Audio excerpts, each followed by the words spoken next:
न्यायपालिका में भ्रष्टाचार को लेकर अक्सर सवाल उठते रहे हैं। इसी कड़ी में न्यायपालिका में एक बड़ी धांधली का भांडाफोड़ हुआ है, जिसने सीजीआई संजीव खन्ना को तो हैरान कर ही दिया है। साथ ही तमाम राज्यों में हाईकोर्ट के कर्मचारियों में कानाफूसी हो रही है।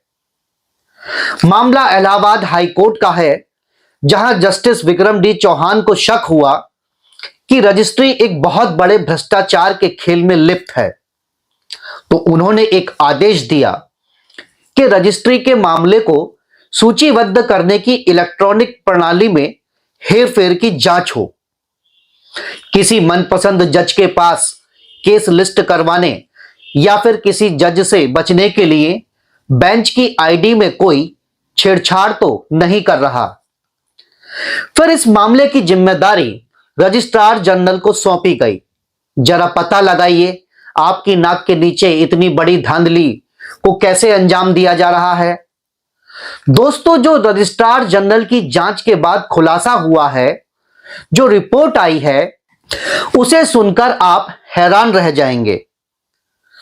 उस रिपोर्ट में सामने आया है कि सिर्फ रजिस्ट्री को ही चुनौती नहीं दी जा रही, बल्कि बेंच की आईडी बदलकर यह सब हो रहा है। अब अंदर के लोग हैं या बाहर के लोग हैं, किसका प्रभाव है, लेकिन हो रहा है। न्यायिक व्यवस्था में हस्तक्षेप, न्यायिक व्यवस्था में सेंधमारी हो रही है, जो न्यायपालिका में व्यापक भ्रष्टाचार को उजागर कर रही है। और इस भ्रष्टाचार के उजागर होने से सीजीआई संजीव खन्ना की नींद उड़ गई है कि यह खेल जो इलाहाबाद हाईकोर्ट में चल रहा है, क्या सर्वोच्च न्यायालय में भी ऐसा कुछ हो रहा है।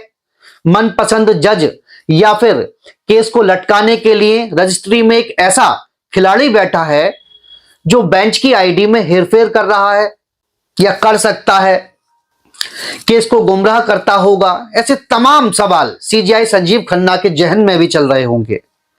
अब इस पूरे मामले की शुरुआत होती कैसे है, जरा उसे समझिए।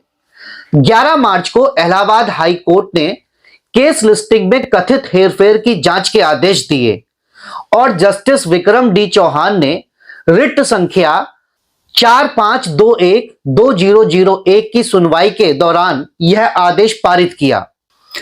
केस नरेश चंद जैन और अन्य बनाम गाजियाबाद विकास प्राधिकरण और अन्य के रूप में दर्ज किया गया था।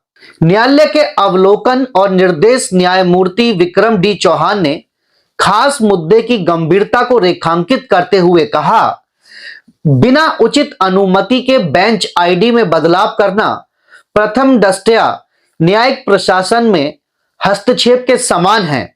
यह मामला अत्यंत गंभीर है, क्योंकि हाईकोर्ट की डेटाबेस आईडी में बिना किसी अधिकार के उसमें बदलाव एवं छेड़छाड़ किया गया है, जो एक अपराध है। दोस्तों, नियमानुसार किसी भी केस को क्षेत्राधिकार वाली पीठ में कंप्यूटर डेटाबेस की बेंच आईडी के माध्यम से सूचीबद्ध करने की जिम्मेदारी महानिबंधक कार्यालय की है। वह कार्यालय के मुखिया भी हैं। कोई भी केस बिना बेंच आईडी बदले दूसरी पीठ में लिस्ट नहीं किया जा सकता, किंतु प्रश्नगत केस में लिस्टिंग अर्जी को सुनने का अधिकार न्यायमूर्ति चौहान की पीठ को था। इसके बावजूद अर्जी दूसरी पीठ में लिस्ट की गई, जिस पर आदेश पारित किया गया। दोस्तों, यह खबर इसलिए भी महत्वपूर्ण है, अगर यह धांधली ऐसे ही जारी रहेगी तो चाहे सरकार हो या कोई प्रभावशाली व्यक्ति अपने मनचाहे जज पर केस लिस्ट करवा सकता है, उसकी सुनवाई करवा सकता है या किसी केस को लटकाया भी जा सकता है। फिलहाल दोस्तों, इस वीडियो में इतना ही। नमस्कार।